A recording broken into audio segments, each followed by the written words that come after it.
Isang malakas na tunog ang umalingaw-ngaw sa buong simbahan. Kasunod nito ang matinding paghapdi ng kanyang pisngi, ang pagtilapon ng kanyang ulo sa gilid, at ang biglaang pagkawala ng lahat ng kulay sa kanyang paningin. Naging puti ang lahat, bago unti-unting bumalik ang mga imahe, ang nag-aapoy na mga mata ni Alexandre, ang nakangangang bibig ng mga bisita, ang kumikinang na mga ilaw sa altar. Nabitawan niya ang buke ng mga puting rosas. Nalaglag ito sa sahig na gawa sa marmol, kasabay ng pagbagsak ng kanyang puso. Hindi ito totoo. Isang masamang panaginip lang ito. Ilang minuto lang ang nakalipas. Ang puso niya ay umaapaw sa purong kaligayahan. Nakatayo siya sa loob bangong ng isang maliit na silid sa likod ng simbahan. Suot ang trahe de boda na pinangarap niya mula pagkabata. Perpekto ang lahat. Ang kanyang buhok, ang kanyang makeup, ang amoy ng mga bulaklak sa paligid. Siya si Maria Fernanda. At ito ang araw ng kanyang kasal. Maya-maya lang ay may kumatok. Isang wedding coordinator ang pumasok. May dalang isang maliit at lumang cellphone, hindi ang kanyang mamahaling smartphone. "Ma'am, may nagpapabigay po, emergency daw." Nagtataka man ay kinuha niya ito. Isang hindi rehistradong numero ang tumatawag. Sinagot niya. Walang nagsalita sa kabilang linya. Tanging isang recording ng boses ng isang babaeng humihikbi. "Huwag! Parang awa mo na." Napakunot ang noo ni Maria. Isa siyang halimaw, patuloy ng boses sa gitna ng mga hikbi. Kapag nakuha na niya ang gusto niya, kapag nakita niyang hindi ka na perpekto sa paningin niya, sisirain ka niya. Wawasakin ka niya hanggang sa wala nang matira. Nanlamig ang buo niyang katawan. Ang boses, kahit basag, ay may tonong pamilyar. Pero hindi niya matukoy kung saan niya narinig. "Sino to?" Bulong ni Maria sa cellphone, pero isang click lang ang kanyang narinig. Pinatay na ang tawag. Nanginginig ang kanyang mga kamay nang ibalik niya ang cellphone. Sinubukan niyang kalimutan ang narinig. Isang masamang biro. May gustong sumira sa araw niya. Iyon lang iyon. Ngunit habang naglalakad siya sa pasilyo ng simbahan, kasama ang kanyang ama, ang bawat hakbang papalapit sa altar ay parang isang hakbang papalapit sa isang bangin. Ang mga ngiti ng mga bisita ay hindi na niya makita. Ang maririnig lang niya ay ang paulit-ulit na hikbi mula sa recording hanggang sa tumayo siya sa harap ni Alexandre, ang lalaking mahal niya, ang kanyang prinsipe, ang lalaking pinakasalan niya ngayon.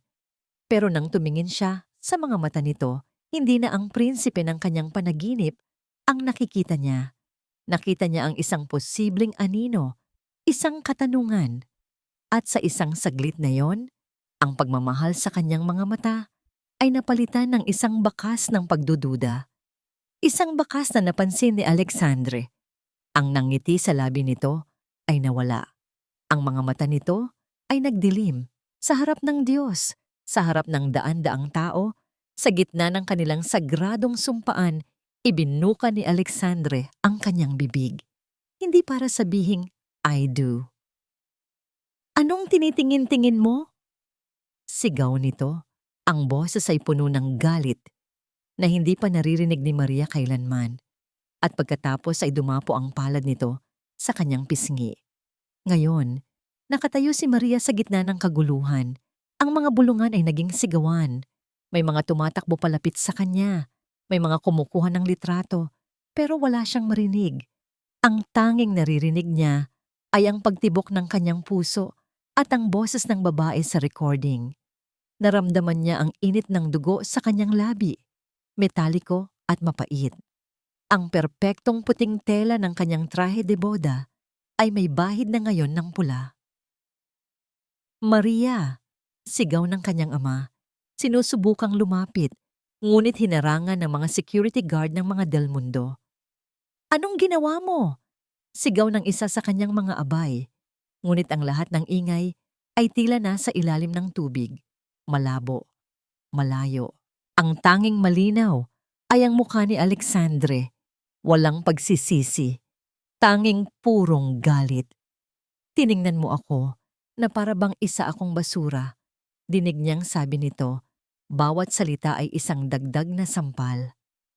Sa harap ng lahat, ipinahiya mo ako, Maria. Siya ang nanghiya? Napatingin siya sa paligid. Ang mga mukha ng mga taong dati ay humahanga sa kanya, ay puno na ngayon ng awa, ng tsismis, ng paghuhusga. Ang bawat tingin ay parang isang karayom na tumutusok sa kanyang balat. Ang hiya, mas masakit pa ito kaysa sa hapdi ng kanyang pisngi. Ito ang katapusan ng kanyang mga pangarap. Isang bagay ang pumitik sa loob niya, ang instinct na mabuhay, ang instinct na tumakas. Dahan-dahan siyang tumayo, nanginginig ang mga binti. Hindi niya pinansin ang mga kamay na gustong umalalay sa kanya. Hindi niya pinansin ang boses ng kanyang ama na tumatawag sa kanyang pangalan. Ang mga mata niya ay nakatuon lamang sa malaking pinto ng simbahan, ang kanyang daan palabas. Saan ka pupunta? Hindi pa tayo tapos. Sigaw ni Alexandre, hindi siya lumingon. Hinawakan niya ang laylayan ng kanyang magarbong bestida. Ang telang nagkakahalaga ng daan-daang libong piso. Ang telang sumisimbolo sa lahat ng kanyang mga pangarap. At walang pag-aalinlangang pinunit ito para makatakbo siya ng maayos. Isang kolektibong hininga ng gulat ang narinig niya mula sa mga tao. At pagkatapos ay tumakbo siya. Tumakbo siya palayo sa altar. Palayo kay Alexandre. Palayo sa mga mapanghusgang mata ng buong bayan. Narinig niya ang mga yabag na sumusunod sa kanya, ngunit hindi siya tumigil. Tinanggal niya ang kanyang mga sapatos na may takong at inihagis ang mga ito. Naramdaman niya ang lamig at gaspang ng kalsada sa kanyang mga paanan, ngunit hindi niya ininda ang sakit. Paglabas niya ng simbahan, ang maliwanag na sikat ng araw ay tila isang insulto, isang panunuya sa kadilimang bumabalot ngayon sa kanyang kaluluwa. At kasabay ng pagpatak ng kanyang mga luha ay ang biglaang pagbuhos ng malakas na ulan. Ang langit mismo ay tila nakikidalamhati sa kanya. Patuloy siyang tumakbo, ang basang-basa niyang trahe de boda ay bumibigat, humihila sa kanya pababa. Ang kanyang buhok ay nakakalat. Ang kanyang makeup ay kumakalat sa kanyang mukha. Wala nang natira sa dating Maria Fernanda na parang isang prinsesa. Isa na lamang siyang basang sisiw, tumatakas mula sa isang bangungot na siya palang katotohanan. Hindi niya alam kung saan siya pupunta. Ang alam lang niya ay kailangan niyang tumakbo ng mas mabilis, mas malayo.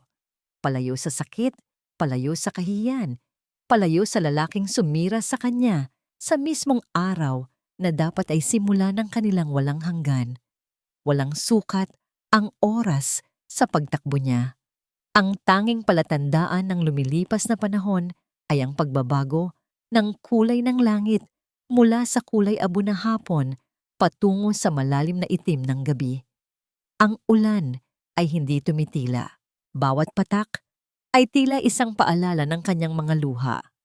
Ang kanyang mga paa ay puno ng sugat at putik. Ang kanyang katawan ay nanginginig sa lamig at pagod. Ngunit may isang lugar sa kanyang isipan, isang tanglaw, sa gitna ng kadiliman. Ang bahay ng kanyang lola, Remedios, sa paanan ng bundok. Ang nag-iisang lugar kung saan alam niyang magiging ligtas siya. Pagod na pagod, sa wakas ay natanaw niya ang isang maliit na ilaw mula sa isang gasera sa kalayuan. Iyon na iyon, ginamit niya ang huling lakas na natitira sa kanya. Tinahak ang madulas na daan paakyat. Nang marating niya ang maliit na kubo na gawa sa kahoy, halos hindi na niya maiangat ang kanyang kamay para kumatok.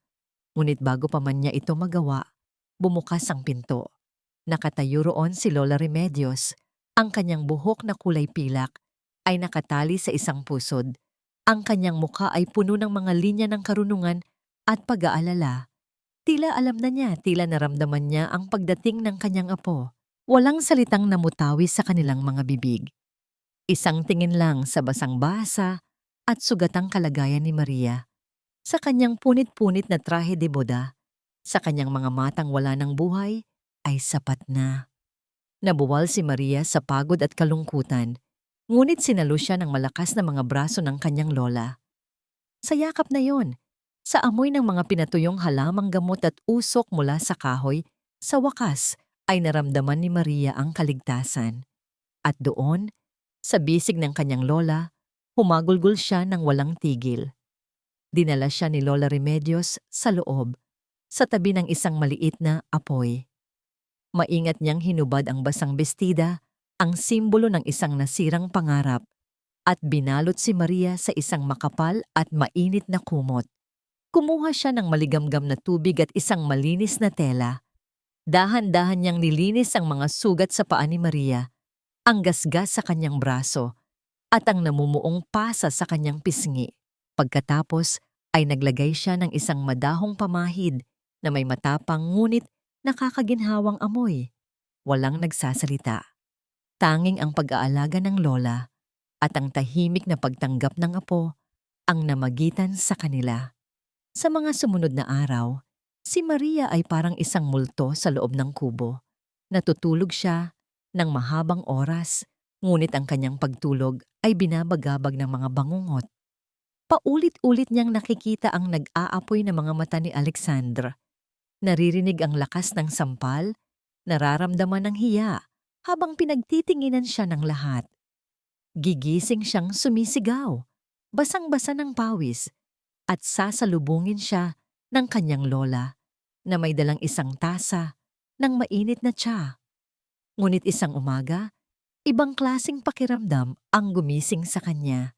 Isang matinding pagkahilo at ang pamilyar na pakiramdam ng pagduduwal. Tumakbo siya palabas at sumuka sa ilalim ng isang puno ng mangga. Stress lang siguro, bulong niya sa sarili, dahil sa lahat ng nangyari. Ngunit naulit ito kinabukasan. At sa susunod na araw, may isang alaala na biglang pumasok sa kanyang isip. Ang kanyang huling regla. Kailan nga ba yon? Sinubukan niyang bilangin ang mga araw. At habang nagbibilang siya, isang malamig na takot ang unti-unting gumapang sa kanyang buong katawan. Nanginginig ang mga kamay, hinalughog niya ang isang lumang baul na naglalaman ng mga gamit na iniwan niya roon noong dalaga pa siya.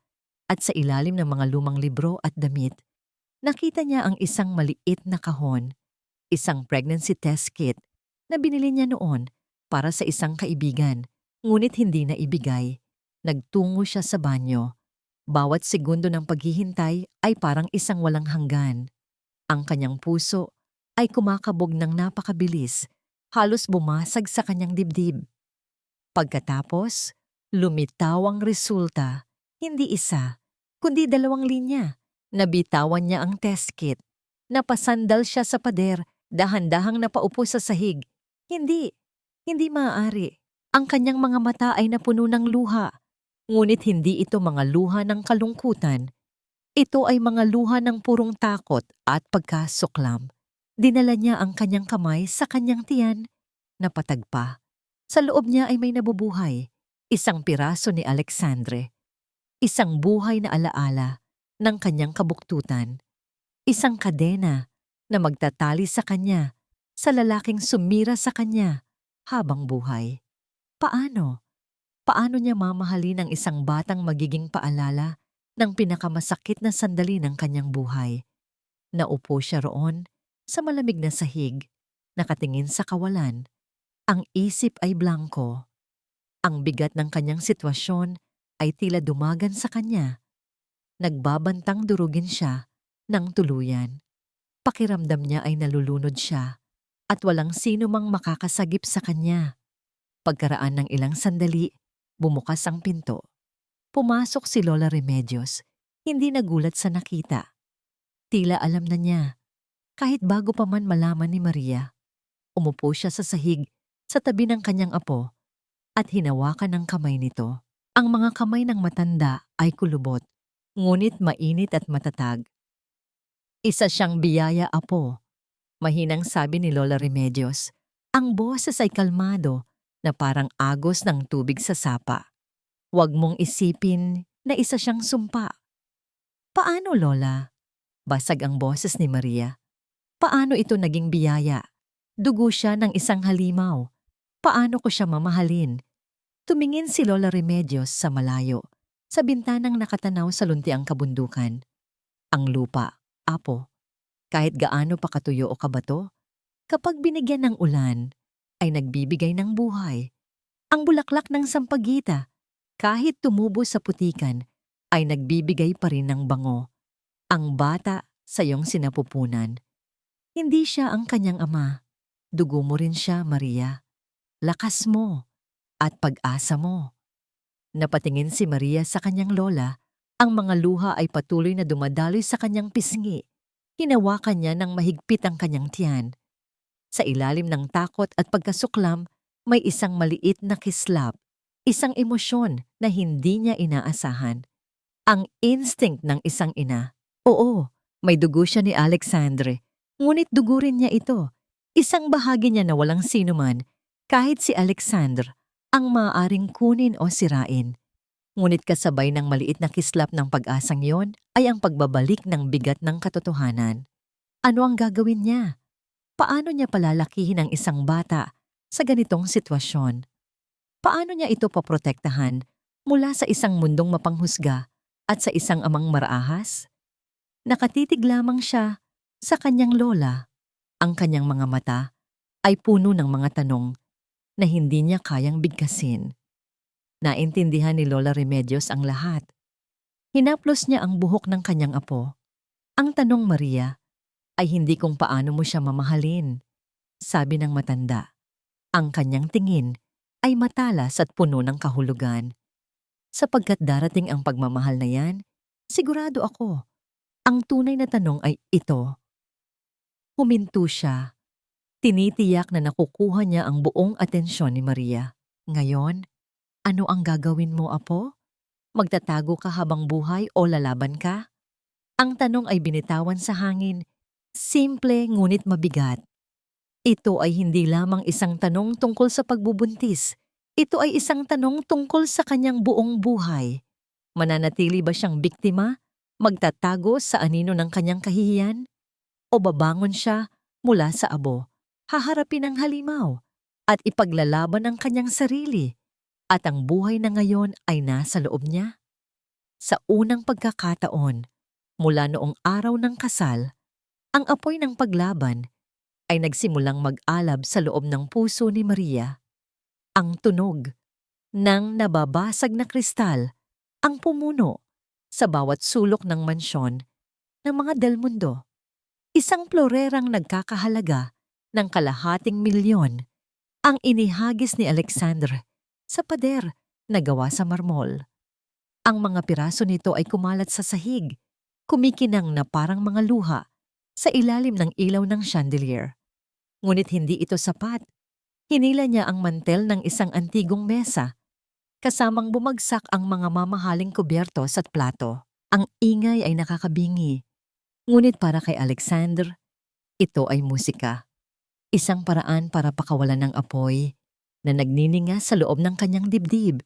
Hindi pagsisisi ang nararamdaman niya, kundi purong galit. Paano niya nagawa sa kanya iyon? Si Maria, ang babaeng dapat ay sasamba sa kanya. Ang babaeng binigyan niya ng lahat. Isang singsing na diamante. Isang kasal na parang sa fairy tale. Isang buhay na kinaiinggitan ng lahat. At ang kapalit? Isang tingin. Isang tingin ng pagdududa, ng pagkasuklam.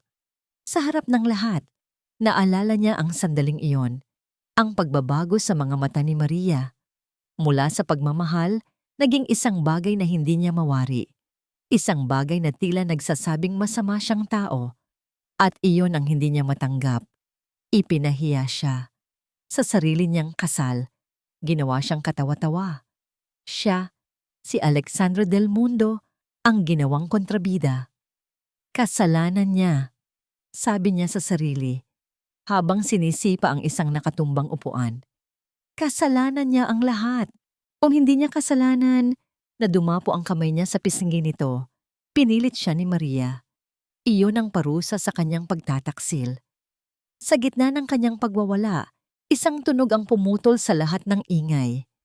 Ang tunog ng mga takong na dahan-dahang naglalakad sa marmol na sahig. Tumigil si Alexandre. Kilala niya ang mga yabag na yon. Isang tao lang sa buong mundo ang may kakayahang patahimikin ang kanyang galit sa isang iglap. Mula sa dilim ng pasilyo, lumitaw ang isang babae. Matangkad, balingkinitan, suot ang isang itim na damit na mamahalin. Ang kanyang buhok ay perpektong nakaayos, ang kanyang mukha ay kalmado at malamig na parang yelo. Si Doña Victoria del Mundo, ang kanyang ina, ang reyna ng kanilang imperyo. Hindi siya nagsalita. Tiningnan lang niya ang nagkalat na mga bubog, ang mga sirang kasangkapan, at pagkatapos ay ang kanyang anak. Walang emosyon sa kanyang mga mata, walang awa, walang galit, tanging isang malamig na pagtatasa. Lumapit siya kay Alexandre. Ang bawat hakbang ay may bigat ng kapangyarihan. Nang nasa harapan na niya ang kanyang anak, itinaas niya ang kanyang kamay. Inaasahan ni Alexandre ang isang yakap, isang salita ng pag-unawa. Ngunit ang dumapos sa kanyang pisngi ay isang malutong na sampal. Mas malakas, mas madiin kaysa sa sampal na ibinigay niya kay Maria. Napahawak si Alexandre sa kanyang pisngi. Ang kanyang mga mata ay nanlaki sa gulat.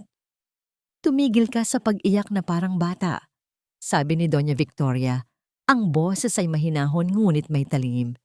Hindi ganito kumilos ang isang Del Mundo. Ako ang aayos nito. Pumihit siya at naglakad patungo sa library. Sumunod si Alexandre na parang isang maamong tuta. Sa loob ng library, naghihintay na ang isang grupo ng mga lalaking nakasuit. Ang pinakamahuhusay na abogado at PR experts sa bansa. Tumayo silang lahat bilang paggalang nang pumasok si Doña Victoria.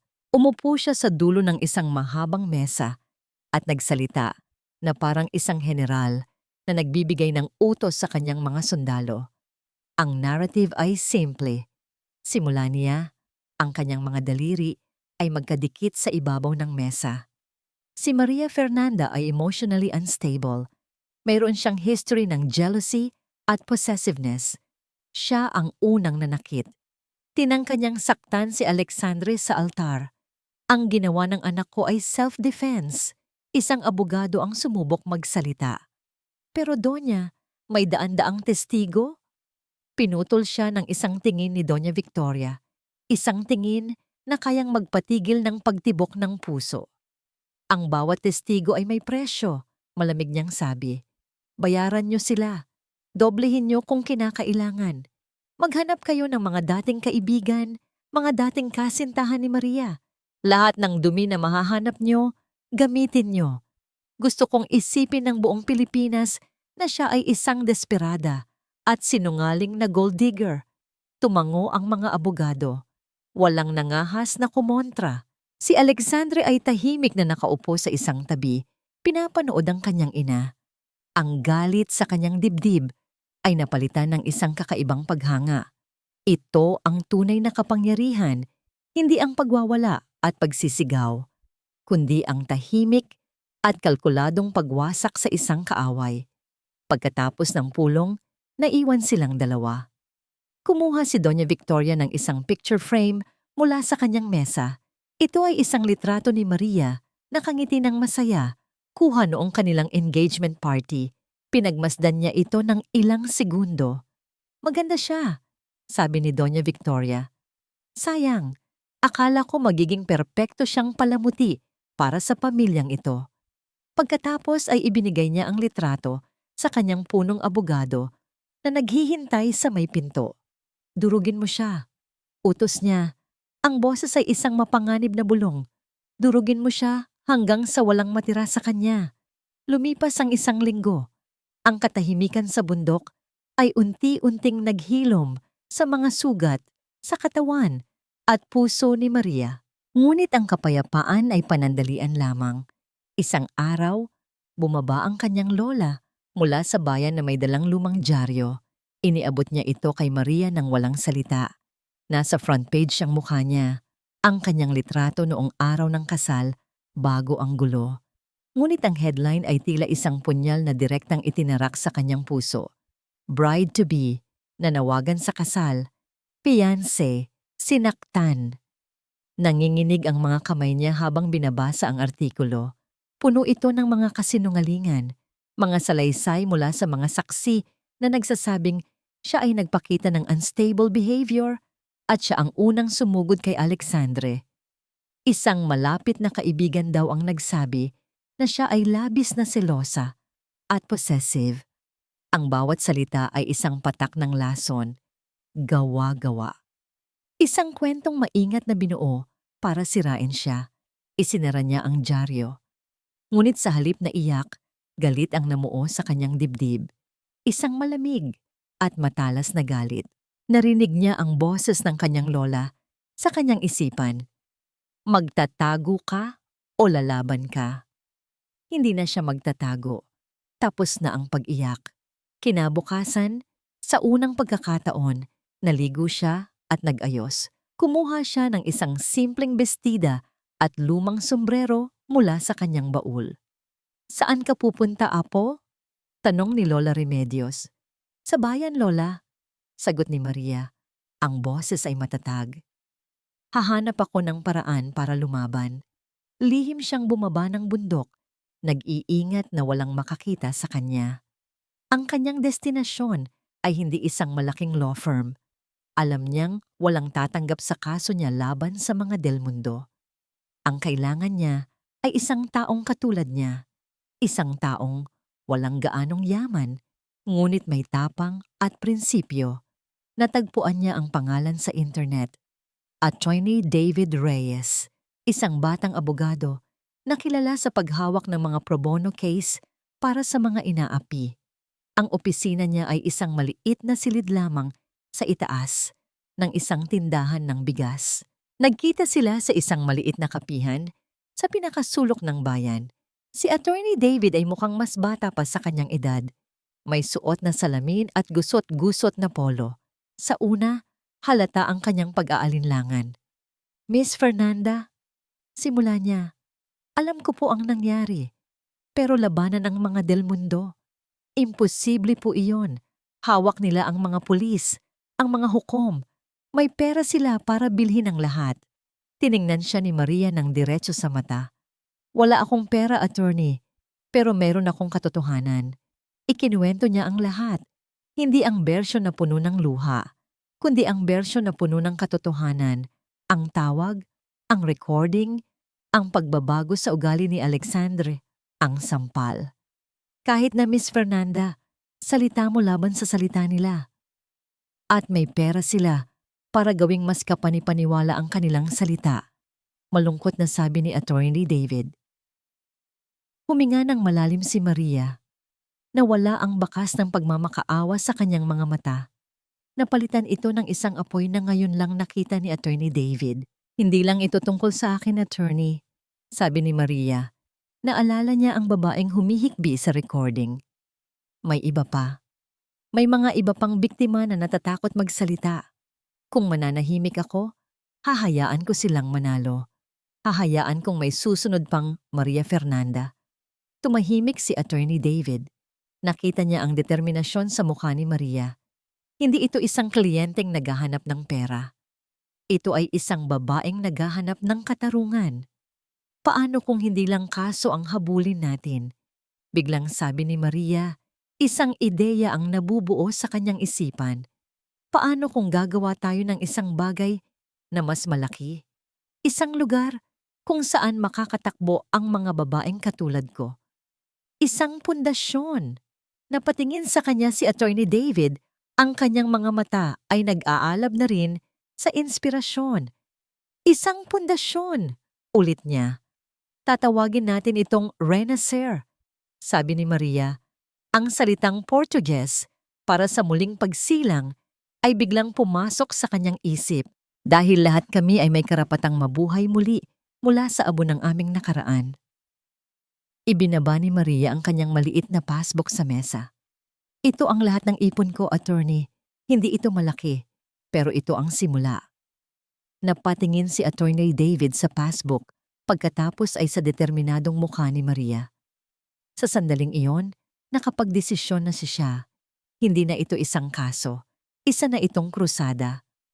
Sige, sabi niya, isang nanangiti ang unti-unting sumilay sa kanyang labi. Saan tayo magsisimula? Nang gabing iyon, umuwi si Attorney David sa kanyang maliit na apartment na puno ng pag-asa. Ngunit nang buksan niya ang pinto, may isang brown envelope na nakalagay sa kanyang sahig. Binuksan niya ito. Sa loob, walang sulat. Tanging isang bagay lang. Isang bala ng baril. Biglang nagring ang kanyang cellphone. Si Maria. Sinagot niya ito. Sinusubukang gawing normal ang kanyang boses. Okay ka lang ba, attorney? Napatingin si Attorney David sa bala na nasa kanyang palad. Malamig. Mabigat. Isang malinaw na mensahe. Huminga siya ng malalim. At pagkatapos ay tiningnan si Maria sa mata, kahit sa telepono lang. Maria, sabi niya, ang kanyang boses ay seryoso na ngayon. Handa ka ba sa ganitong klaseng giyera? Ang pangalang Renacer ay parang isang masamang biro sa pandinig ni Doña Victoria.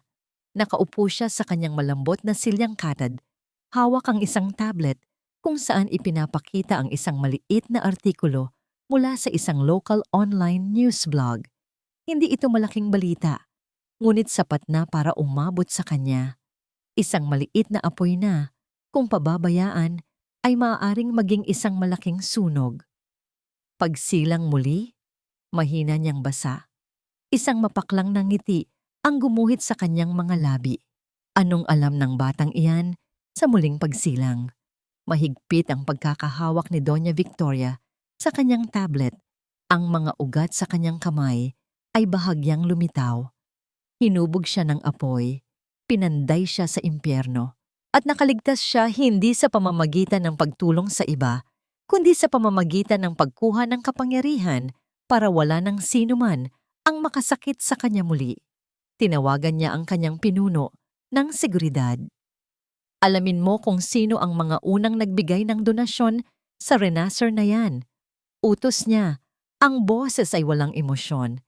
Isang business permit na hindi na-renew, isang tax audit, isang maliit na eskandalo. Alam mo na ang gagawin mo. Gusto kong matakot sila. Gusto kong iwanan nila si Maria na mag-isa. Pagkatapos ibaba ang telepono, tumayo siya at lumapit sa isang malaking painting sa pader. Ito ay isang family portrait. Siya ang kanyang yumaong asawa, si Alexandre noong bata pa, at isang batang babae na may mga matang katulad ng kay Alexandre. Ang kanyang asawa, Ricardo Del Mundo, isang lalaking kasing karismatiko ni Alexandre sa publiko, ngunit isang halimaw sa pribado.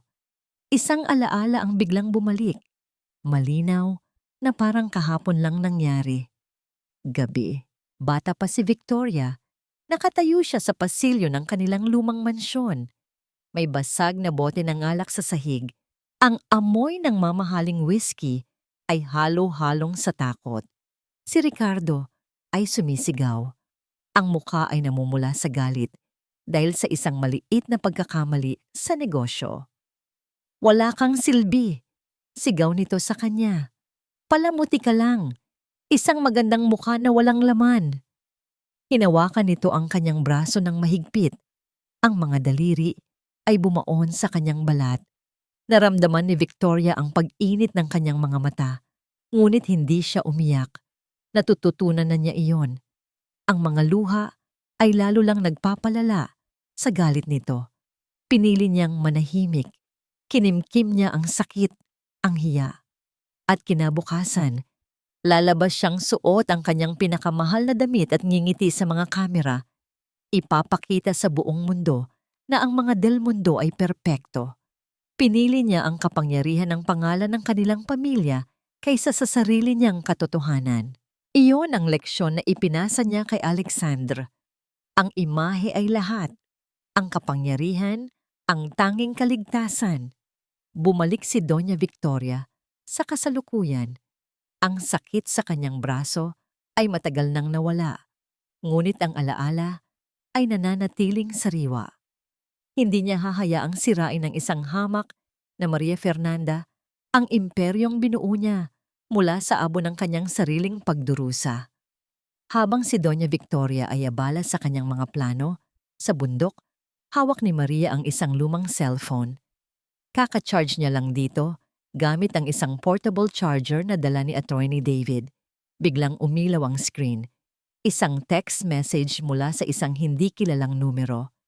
Binuksan niya ito. 5 salita lang. Hindi lang ikaw ang biktima. Kumabog ang puso ni Maria. Bago pa man siya makapag-reply, isa pang mensahe ang dumating. Isang address, isang lugar sa kabilang bayan. Sino ito? Paano nalaman ang numero niya? Isa ba itong patibong? Ngunit sa kabila ng takot, may isang bagay na nagsasabi sa kanya na ito ay totoo. Na sa dulo ng address na ito ay may naghihintay na sagot. Sa kabilang dako ng lungsod, bumaba si Doña Victoria mula sa kanyang itim at makintab na kotse. Ang lugar ay hindi mukhang ospital. Ito ay isang pribado at mamahaling pasilidad na nakatago sa likod ng matataas na pader at luntiang mga halamanan. Serenity Gardens Wellness Center, basa sa karatula. Pumasok siya sa loob. Ang amoy ng antiseptic ay hindi matapang, mahinahon. Pamilyar sa kanya ang bawat pasilyo. Tumigil siya sa harap ng isang pinto sa pinakadulong bahagi ng gusali. Kumatok siya ng marahan bago pumasok. Sa loob, nakaupo sa tabi ng bintana, ang isang babae, nakatingin sa malawak na hardin. Ang babaeng nasa family portrait. Anak, mahinang sabi ni Doña Victoria. Ang boses niya ay may bahid ng isang emosyon na bihirang marinig mula sa kanya. Isang halo ng pagsisisi at pagod. Kumusta ka na? Ang takot at pag-asa ay naglalaban sa loob ng dibdib ni Maria habang minamaneho niya ang hiniram na lumang kotse ng kanyang lola. Ang address na ibinigay sa kanya ay nagturo sa isang tahimik na subdivision sa kabilang bayan, malayo sa karangyaan ng mundo ng mga Del Mundo. Huminto siya sa harap ng isang simpleng bahay na bungalow, napapaligiran ng mga halaman. Walang bakas ng yaman o kapangyarihan. Mukha itong normal. Masyadong normal. Humugot siya ng malalim na hininga bago bumaba ng kotse. Bawat hakbang papalapit sa pinto ay parang 1 kilometro ang layo. Patibong ba ito? O ito na ba ang sagot na hinahanap niya? Kumatok siya ng 3 beses. Ilang sandali nang nakakabinging katahimikan ang lumipas bago bumukas ang pinto. Isang babae ang tumambad sa kanya, payat, maputla, at may mga matang pagod na tila pasan ang bigat ng buong mundo. Ngunit sa likod ng pagod na yon, mayroong isang bagay na nagpatigil sa paghinga ni Maria. Ang mga matang pamilyar, mga matang katulad ng kay Alexandre. Napahawak si Maria sa kanyang dibdib. Ang babae sa harap niya ay ang batang babae sa family portrait na minsan niyang nakita sa mansyon ng mga Del Mundo. Ang kapatid ni Alexandre na sinabi nilang matagal nang namatay sa isang aksidente sa ibang bansa. Angelica? Halos pabulong na, sabi ni Maria. Tumango ang babae. At sa pagtango niyang iyon, isang butil ng luha ang pumatak mula sa kanyang mga mata. Pumasok ka, Maria. Baka may makakita sa atin. Sa loob, ang bahay ay malinis, ngunit halos walang laman. Tila isang lugar na tinataguan, hindi isang tahanan. Naupo sila sa isang lumang sofa. Ang katahimikan ay mabigat. Bakit? Iyon lang ang naunang salita na lumabas sa bibig ni Maria. Dahil ayokong mangyari sa iyo ang nangyari sa akin, basag ang boses ni Angelica. Ako ang nasa recording, Maria. Ako ang tumawag.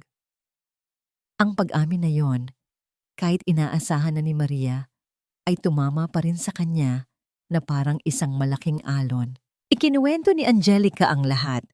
Ang kanyang kabataan na puno ng takot sa ilalim ng anino ng kanyang nakababatang kapatid. Si Alexandre, kahit noon pa man, ay may ugaling mapanakit. Isang beses, Sinira nito ang kanyang paboritong manika dahil lang sa hindi niya ito pinahiram. Habang lumalaki sila, ang pananakit ay lumalala. Mula sa mga gamit, naging sa kanya na. Mga sampal, mga tulak, mga salitang mas masakit pa sa anumang pisikal na pananakit. At ang nanay ko? Mapait na tumawa si Angelica. Alam niya ang lahat. Ngunit ang pangalan ng pamilya, ang mas mahalaga sa kanya. Ang imahe. Kapag may pasa ako, sasabihin niyang nadapa ako. Kapag umiiyak ako, sasabihin niyang nag-iinarte lang ako. Hanggang sa isang gabi, huminto siya, nanginginig ang mga kamay. Sinubukan niyang may ginawa siyang masama. Nagtangka akong tumakas. Nahuli niya ako. Binugbog niya ako ng husto. Akala ko katapusan ko na. Pero si mama ang dumating. Hindi para iligtas ako, kundi para ayusin ang gulo. Ang kwento ni Angelica ay isang salamin ng sariling takot ni Maria. Ipinadala niya ako rito, patuloy ni Angelica. Itinago. Pinalabas na patay na ako sa isang aksidente. Binigyan niya ako ng pera, ng lahat ng kailangan ko, basta manahimik ako at huwag sisirain ang pangalan ng mga Del Mundo. Kailangan mong tumestigo, Angelica. Pagmamakaawa ni Maria, hinawakan ang kamay nito. Ikaw ang pruweba. Ikaw ang susi para makamit natin ang katarungan. Umiling si Angelica. Hinila pabalik ang kanyang kamay. Ang takot sa kanyang mga mata ay malalim at hindi matitinag. Hindi mo kilala ang nanay ko, Maria. Isa siyang halimaw na nakasuot ng damit ng anghel. Kaya niyang gawin ang lahat para protektahan si Alexandre. Kung lalabas ako, hindi lang ako ang mapapahamak. Pati ikaw. Papatayin niya tayo. Naiintindihan ni Maria ang takot. Ngunit ang apoy sa kanyang puso ay mas malakas. Kung hindi tayo lalaban, habang buhay tayong magiging bihag niya. Umiling muli si Angelica. Tumayo at naglakad patungo sa isang maliit na aparador. May kinuha siyang isang bagay mula sa loob. Isang luma at makapal na leather-bound diary. Hindi ako kayang tumestigo, sabi niya. Ang boses ay puno ng pinal na desisyon. Pero kaya kong ibigay sa iyo ito. Iniabot niya ang diary kay Maria. Lahat ng ginawa niya sa akin, mula pa noong mga bata kami, nakasulat diyan. Mga petsa, mga detalye. Ito ang tanging sandata na maibibigay ko sa iyo.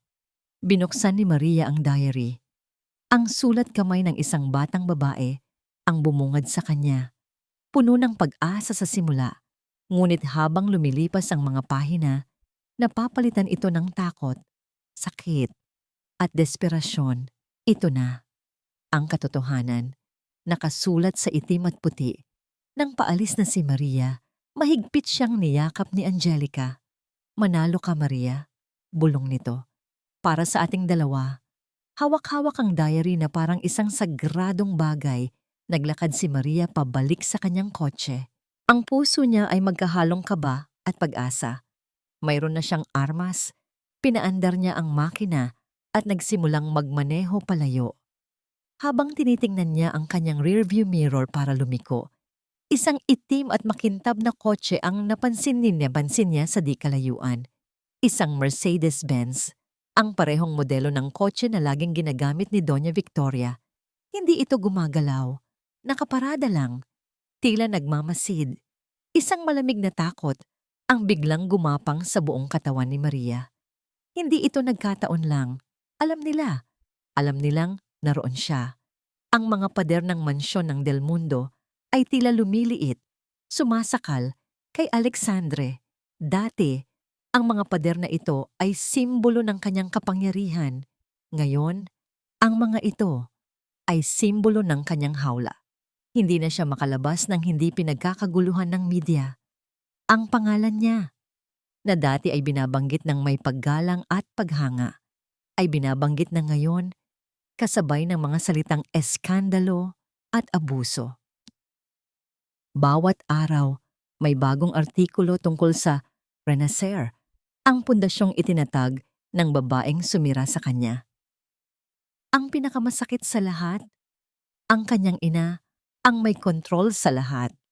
Ang mga abogado, ang media, ang diskarte.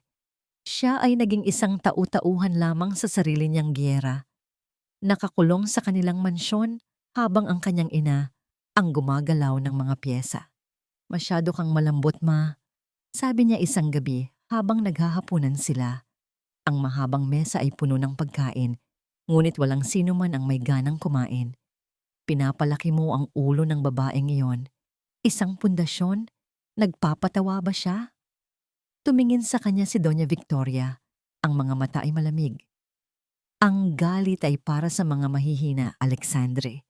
Ang pasensya ang sandata ng mga makapangyarihan. May plano ako. Hayaan mo siyang mag-ingay. Kapag mas mataas ang lipad niya, mas masakit ang kanyang pagbagsak. Ngunit si Alexandre ay hindi na makapaghintay. Ang imahe ni Maria na tinatrato na ngayon na parang isang santa ng media ay isang insulto sa kanyang pagkalalaki. Kailangan niyang gawin ang isang bagay. Kailangan niyang ipakita kung sino ang may kapangyarihan. Isang gabi, pagkatapos uminom ng halos isang bote ng mamahaling whiskey, isang desisyon ang nabuo sa kanyang isipan. Kung ang kanyang ina ay ayaw kumilos, siya ang kikilos. Kinuha niya ang susi ng isa sa kanyang mga sports car at palihim na umalis ng mansyon. Iniwan ang kanyang mga security detail. Ang tanging nasa isip niya ay ang address ng bahay ng lola ni Maria sa bundok. Isang impormasyong nakuha niya mula sa kanyang mga investigador. Mabilis at walang ingat ang kanyang pagmamaneho paakyat ng bundok. Ang dagundong ng makina ay sumisira sa katahimikan ng gabi. Ito ang pakiramdam na hinahanap niya. Ang pakiramdam ng kontrol. Huminto siya sa harap ng maliit na kubo. Bumaba siya ng kotse. Ang bawat hakbang ay mabigat. Ang galit at alak ay nag-aapoy sa kanyang dugo. Kinalampag niya ang pinto ng malakas. Maria, lumabas ka dyan. Alam kong nandyan ka. Ang ilaw sa loob ay biglang namatay. Alam kong naririnig mo ako. Sigaw niya muli, mas malakas. Tapusin na natin to. Ilang sandali ng katahimikan ang lumipas. Pagkatapos ay dahan-dahang bumukas ang pinto. Ngunit hindi si Maria ang lumabas. Si Lola Remedios, nakatayo ang matanda sa may pintuan. Ang maliit niyang katawan ay tuwid at matatag. Ang liwanag mula sa buwan ay tumatama sa isang bagay na hawak niya. Isang luma, ngunit mukhang mapanganib na shotgun. Wala kang karapatang tumapak sa lupang ito, demonyo, sabi ng matanda. Ang boses ay kalmado ngunit may bigat. Ngumisi si Alexandre. Huwag kang makialam dito, matanda. Si Maria ang kailangan ko. Sinubukan niyang itulak ang matanda, ngunit nanatili itong matatag. Sa likod ni Lola Remedios, lumitaw si Maria. Nakatayo siya roon. Suot ang isang simpleng damit pambahay. Ang kanyang tiyan ay bahagya ng umuumbok. Hindi na siya ang babaeng umiiyak na tumakbo mula sa simbahan. Ang takot sa kanyang mga mata ay nawala. Napalitan ito ng isang bagay na mas mapanganib para kay Alexander. Awa at pagkasuklam. Umalis ka na, Alexander, sabi ni Maria. Ang boses ay walang bakas ng panginginig. Ang tingin na yon, ang tono ng boses na yon. Muli, ipinaramdam sa kanya na siya ay walang halaga. Hindi ako aalis hanggat hindi kita nakukuha. Sigaw niya. Ang kanyang galit ay muling sumiklab. Ang kanyang tingin ay napunta sa tiyan ni Maria. At yan, yang dinadala mo, akin yan. Sumugod siya. Sinusubukang lampasan ng lola. Ngunit bago pa man niya ito magawa, itinaas ni Lola Remedios ang shotgun at itinutok ito sa kanyang dibdib. Subukan mong humakbang pa, sabi ng matanda. At sisiguraduhin kong sa impyerno ang bagsak mo ngayong gabi. Napatigil si Alexandre. Tiningnan niya ang mga mata ng matanda. Walang takot, tanging purong determinasyon. Tumingin siya kay Maria na hindi man lang kumurap. Akin ang anak mo, Maria. Akin ka. Sigaw niya ang kanyang huling pagtatangka na magpakita ng kapangyarihan. Sa unang pagkakataon, isang maliit na ngiti ang lumitaw sa labi ni Maria. Isang nangiti na hindi ng pagmamahal o saya, kundi ng tagumpay. Subukan mo, malamig niyang sagot. Sa sandaling iyon, alam ni Alexandre na talo na siya. Hindi sa baril, kundi sa mga mata ng babaeng minsan niyang inakala na pag-aari niya. Tumalikod siya, puno ng kahihiyan at galit. Sumakay siya sa kanyang kotse at pinaharurot ito paalis. Ang mga gulong ay lumilikha ng putik sa daan. Sa loob ng kubo, napasandal si Maria sa pinto. Ang kanyang mga binti ay biglang nanghina. Ngayon lang niya naramdaman ng takot. Ngunit sa ilalim ng takot na yon, mayroong isang bagong damdamin. Pakiramdam ng kapangyarihan. Siya na ngayon ang may kontrol. Ang insidente sa bundok ay ang huling patak na nagpaapaw sa baso. Para kay Alexander, isa itong kahihiyan. Para kay Doña Victoria, isa itong pagkakamali, isang hindi kalkuladong galaw na nagbigay ng bentahe sa kalaban. Ngunit hindi reyna si Doña Victoria kung wala siyang kakayahang gawing oportunidad ang isang pagkatalo. Tanga! Yun ang unang salitang sinabi niya kay Alexandre pagka-uwi nito, kasabay ng isa pang malutong na sampal. Ibinigay mo sa kanila ang lahat ng kailangan nila. Ngayon, mukha ka ng kontrabida at mukha pa silang biktima. Ngunit pagkatapos ng galit, dumating ang pagkalkula. Nagkulong si Doña Victoria sa kanyang library kasama ang kanyang mga abogado sa loob ng 2 araw. At nang lumabas siya, ang kanyang mukha ay kalmado na muli. Isang mapanganib na katahimikan. 1 linggo ang lumipas, si Maria at Attorney David ay abala sa pagpaplano ng kanilang susunod na hakbang. Ang diary ni Angelica ang kanilang alas. Ngunit kailangan nilang maging maingat kung paano ito gagamitin. Isang hapon, habang nag-uusap sila sa maliit na opisina ni Attorney David, isang lalaking nakauniporme ang pumasok. Isang court sheriff. May iniabot siyang isang makapal na brown envelope kay Maria. Ano to? Nagtatakang tanong ni Maria. Isang subpina mula sa korte? Sagot ng sheriff. Nanginginig ang mga kamay ni Maria habang binubuksan ito. Si Attorney David ay tumayo sa kanyang tabi. Binabasa ang mga dokumento. Ang kanyang mukha ay unti-unting namutla. Hindi, bulong ni Attorney David, hindi sila makapaniwala. Ito ay isang kaso na isinampal laban kay Maria. Ang nagsasakdal, si Alexandre Del Mondo. Ang mga akusasyon, attempted assault, illegal detention, at grave threats. Ayon sa nakasulat, si Maria raw at ang kanyang lola ang nambitag at nagtangkang pumatay kay Alexandre noong gabi na yon sa bundok. Ginamit nila ang kanyang pag-aalala para sa kanyang hindi pa isinisilang na anak, para akitin siya roon. Ito ay kabaligtaran ng lahat. Sigaw ni Maria, hindi makapaniwala sa kanyang nababasa. Sila ang biktima ngayon, ngunit meron pang mas masahol. Kasama sa kaso ay isang petition para sa isang temporary restraining order. Hinihiling ng panig ni Alexandre na pagbawalan si Maria na lumabas ng bahay ng kanyang lola at pagbawalan ng sinuman na makipag-ugnayan sa kanya, kabilang na si Attorney David. Ang dahilan, si Maria ay isang panganib sa sarili at sa batang kanyang dinadala dahil sa kanyang unstable na mental state. Ito ang laro nila, sabi ni Attorney David. Ang kanyang boses ay puno ng pagkatalo. Hindi nila kayang bilhin ang katotohanan, kaya gagawa sila ng sarili nilang katotohanan. Ipipinta kanila bilang isang baliw na babae para kapag inilabas natin ang diary, sasabihin nilang gawa-gawa mo lang ang lahat. Ang balita ay kumalat na parang apoy. Sa tulong ng media machine ng mga Del Mundo, ang kwento ay mabilis na nabaliktad. Si Maria, ang inaaping biktima, ay naging isang mapanlinlang na kontrabida. Si Alexandre, ang mapang-abusong fiancé, ay naging isang nag-aalalang ama.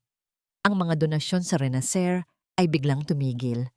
Ang mga taong dati ay sumusuporta kay Maria ay nagsimulang magduda. Ang mga negosyanteng nangako ng tulong ay biglang hindi na makontak. Naiwan si Maria na mag-isa, nakakulong sa bundok, hindi dahil sa utos ng korte, kundi dahil sa takot at kahihiyan. Isang gabi, nakaupo siya sa dilim ng kubo, yakap-yakap ang kanyang tiyan. Ang diary ni Angelica ay nasa kanyang kandungan. Ang tanging pag-asa niya. Ngunit paano niya ito magagamit kung ang buong mundo ay naniniwala na siya ay isang sinungaling? Pakiramdam niya ay bumalik siya sa simula. Sa simbahan, wasak, mag-isa, talo. Ito na ba ang katapusan? Ito na ba ang huling dagok na tuluyang dudurog sa kanya? Tumulo ang kanyang luha, pumatak sa lumang pahina ng diary, biglang nagring ang kanyang cellphone. Isang hindi rehistradong numero. Kinakabahang sinagot niya ito. Maria. Boses ni Attorney David. Gumagamit siya ng ibang telepono para hindi matrace. Wala na, David. Umiiyak na, sabi ni Maria. Talo na tayo. Hindi pa. Mabilis na sagot ni David. May ginawa silang pagkakamali, Maria. Dahil sa kasong isinampa nila, pinatawag ng korte ang isang public hearing. Gusto nilang gawin itong isang sirko para ipahiya ka. Pero ito rin ang ating pagkakataon. Pagkakataon para saan? Para ilabas ang lahat, sabi ni David. Ang boses niya ay may bagong determinasyon. Sa harap ng media, sa harap ng buong bansa, isang beses lang tayong titira, Maria. Kailangan nating gawin itong tama. Napatigil sa pag-iyak si Maria. Maria, patuloy ni Attorney David. Ang kanyang boses ay seryoso. Pinatawag ng korte ang isang public hearing. Ito na ang katapusan natin o ang simula ng lahat. Ang courtroom ay parang isang sirko, tulad ng sinabi ni Attorney David. Puno ito ng mga reporter na may dalang kamera, mga usisero, at mga taong bayad ng mga Del Mundo para magmukhang masama si Maria. Pagpasok ni Maria, kasama si Attorney David at si Lola Remedios, ang mga bulungan ay agad na umugong. Ang mga flash ng kamera ay walang tigil na parang mga kidlat na sumusubok na bulagin siya. Suot niya ang pinakasimpleng bestida na nahanap niya, ang kanyang buhok ay nakatali lang, at ang kanyang malaking tiyan ay hindi na maitago. Hindi siya mukhang isang kontrabida. Mukha siyang isang ina na handang ipaglaban ang kanyang anak. Sa kabilang panig, nakaupo si Alexandre kasama si Doña Victoria. Si Alexandre ay mukhang isang perpektong biktima. Ang kanyang mukha ay puno ng pag-aalala. Si Doña Victoria naman ay kalmado at kampante, isang reyna na nanonood ng isang palabas na alam na niya ang katapusan. Nagsimula ang hearing, ang abogado ng mga Del Mundo. Si Ate Acosta ay isang matandang lalaki na kilala sa kanyang pagiging tuso at walang awa. Isa-isa niyang iprinisinta ang kanyang mga ebidensya, mga pekeng testimonya, isang doctored na medical report na nagsasabing may mga galos si Alexandre, isang psychologist na binayaran para sabihing si Maria ay may borderline personality disorder. Bawat salita ni Attorney Acosta ay isang dagdag na insulto. Ipininta niya si Maria bilang isang babaeng uhaw sa pera, desperada at mapanganib. Hindi ba totoo, Miss Fernanda? Tanong ni Attorney Acosta habang nakatayo si Maria sa witness stand. Na noong gabing iyon, tinangka ninyong saktan ang aking kliyente dahil sa inyong matinding selos at pag-aakalang iiwanan na niya kayo. Hindi po totoo yan, mahinang sagot ni Maria. At hindi ba't totoo na ginamit ninyo ang inyong pagbubuntis para makuha ang simpatya at pera mula sa pamilya Del Mundo? Hindi po totoo yan. Para sa bawat tanong, iyon lang ang sagot ni Maria. Tila wala siyang laban. Si Doña Victoria ay may maliit na ngiti sa kanyang labi. Malapit na ang tagumpay. Pagkatapos ng walang awang pagtatanong, Bumalik si Maria sa kanyang upuan. Tumingin siya kay Attorney David. Ang kanyang mga mata ay nagtatanong, talo na ba sila? Ngumiti lang si Attorney David at tumayo. Your Honor, wala na po kaming ipipresentang testigo, ngunit mayroon pong isang pahayag na nais ibigay ang aking kliyente. Napakunot ang noo ng hukom, ngunit pumayag din. Muling tumayo si Maria. Ngunit sa pagkakataong ito, hindi siya pumunta sa witness stand. Pumunta siya sa gitna ng courtroom, sa harap ng lahat. Ang kanyang paglakad ay mabagal ngunit matatag. Huminga siya ng malalim. Ang lahat ng ingay sa silid ay nawala. Ang pangalan ko po ay Maria Fernanda. Simula niya, ang kanyang boses ay malinaw at malakas. Umaalingaw-ngaw sa buong silid. At ako po ay isang biktima. Itinaas niya ang isang kamay. Hindi po ako hihingi ng inyong awa. Hindi rin po ako hihingi ng inyong paniniwala. Nandito po ako para sabihin ang katotohanan. Inilagay niya ang kanyang kamay sa kanyang tiyan. Sabi nila, ginagamit ko raw ang batang ito para sa pera. Pero ang katotohanan, Your Honor, ang batang ito, ang dahilan kung bakit ako nakatayo rito ngayon. Siya ang nagbigay sa akin ng lakas para lumaban. Ang lalaking nagsasabing biktima siya, sabi ni Maria. Sabay turo kay Alexander, ay ang lalaking sumampal sa akin sa harap ng altar sa araw ng aming kasal. Ang pamilyang nagsasabing, ako ay baliw, ay ang pamilyang handang gawin ang lahat para pagtakpan ang kasamaan ng kanilang anak. Objection, Your Honor.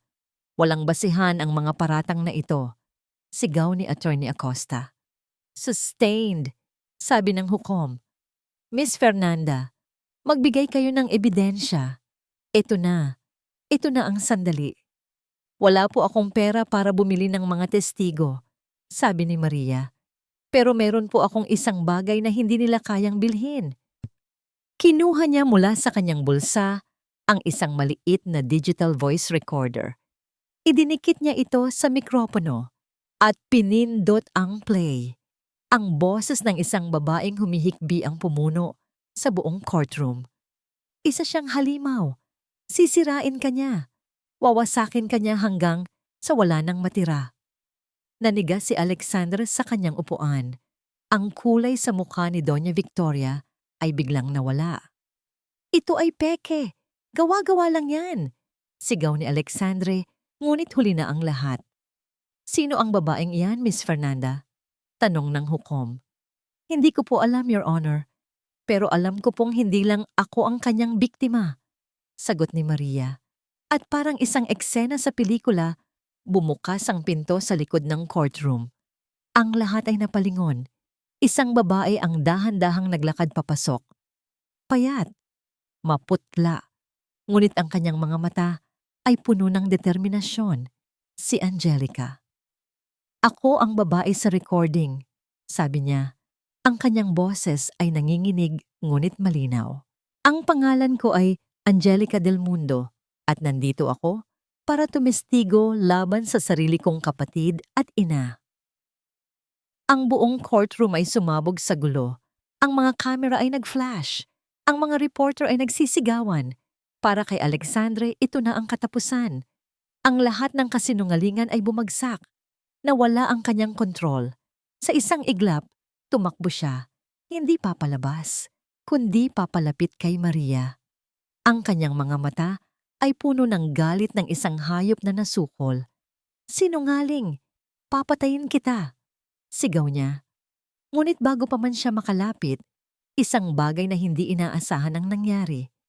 Isang grupo ng mga babae mula sa audience, mga babaeng tinulungan ng Renacer, mga inang nawalan ng anak dahil sa abuso, mga biktimang matagal nang nanahimik, ay biglang tumayo. Mabilis silang kumilos, bumuo ng isang pader ng mga katawan sa paligid ni Maria. Isang buhay na kalasag.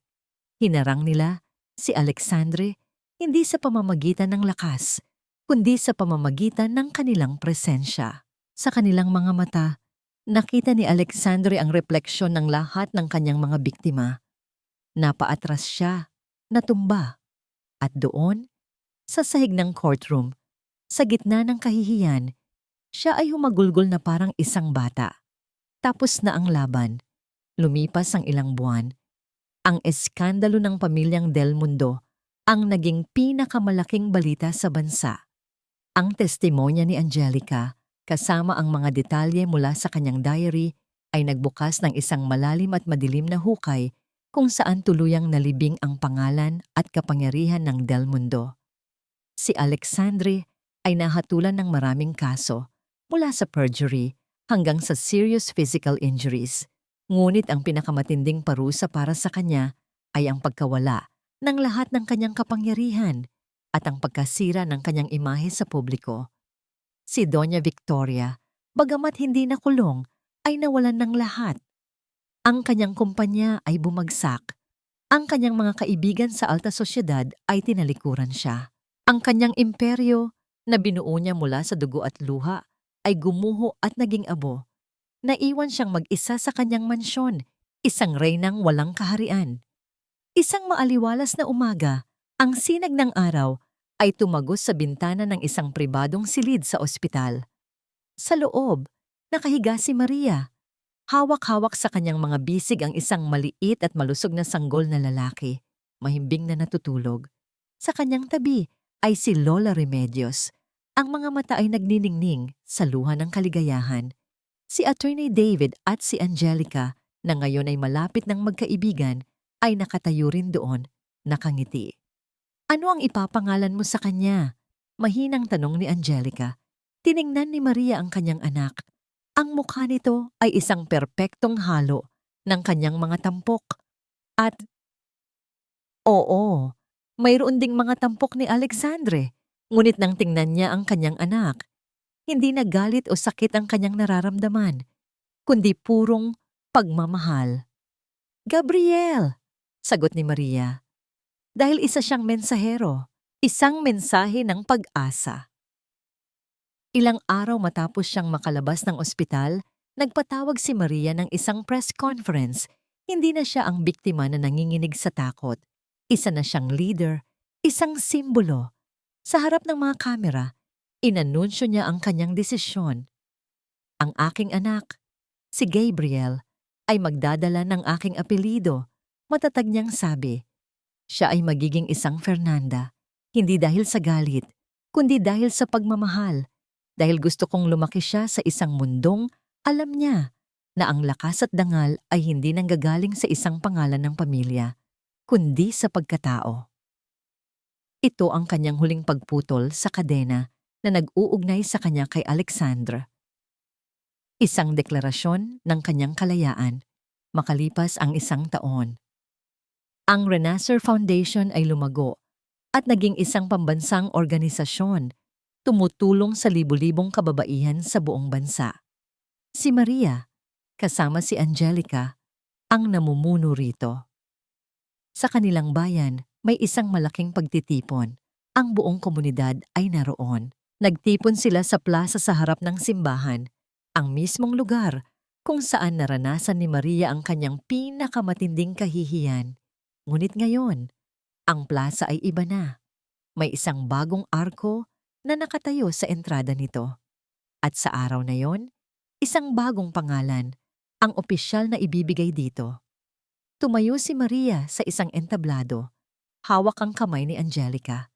Sa kabilang kamay, buhat-buhatat niya ang isang taong gulang na si Gabriel na masayang kumakaway sa mga tao. Isang taon na ang nakalipas. Simula niya, ang kanyang boses ay umaalingaw-ngaw sa buong plaza. Sa lugar na ito, naramdaman ko na katapusan na ng mundo. Sa lugar na ito, inalisan ako ng dangal. Ngunit ngayon, nakatayo ako rito sa harap ninyo, hindi bilang isang biktima, kundi bilang isang patunay. Isang patunay na may pag-asa pagkatapos ng sakit, na may lakas sa gitna ng kahinaan. Tumingin siya sa mga mukha ng mga babaeng tinulungan ng Renacer na nasa audience. Ang lugar na ito ay hindi na magiging isang simbolo ng kahihiyan. Simula ngayon, ito ay magiging isang simbolo ng ating katapangan. Kasama si Angelica at ang alkalde ng bayan, hinila niya ang isang pulang tela na bumabalot sa isang bagong pleke. Nakalagay dito ang mga salitang, Plaza de los Valientes, ang plaza ng mga matatapang. Nagpalakpakan ng mga tao. Ang tunog ng kanilang saya at paghanga ay pumuno sa hangin. Sa gitna ng lahat, tiningnan ni Maria ang kanyang anak, si Gabriel, na tumatawa sa kanyang mga braso. Hinaplos niya ang pisngi nito at bumulong, "Ito ang ating simula, anak, ang ating bagong kwento." Tumingin siya sa papalubog na araw. Ang kulay kahel na liwanag ay nagbigay ng ginintuang sinag sa bagong pangalan ng plaza. Hindi na ito isang lugar ng isang masamang alaala. Ito na ngayon ay isang hardin ng pag-asa, isang monumento sa katatagan ng espiritu ng tao, at isang paalala na kahit sa pinakamadilim na gabi, ang araw ay palaging sisikat muli. At sa unang pagkakataon, sa loob ng mahabang panahon, si Maria Fernanda ay ngumiti. Isang ngiti na totoo, malaya, at puno ng kapayapaan.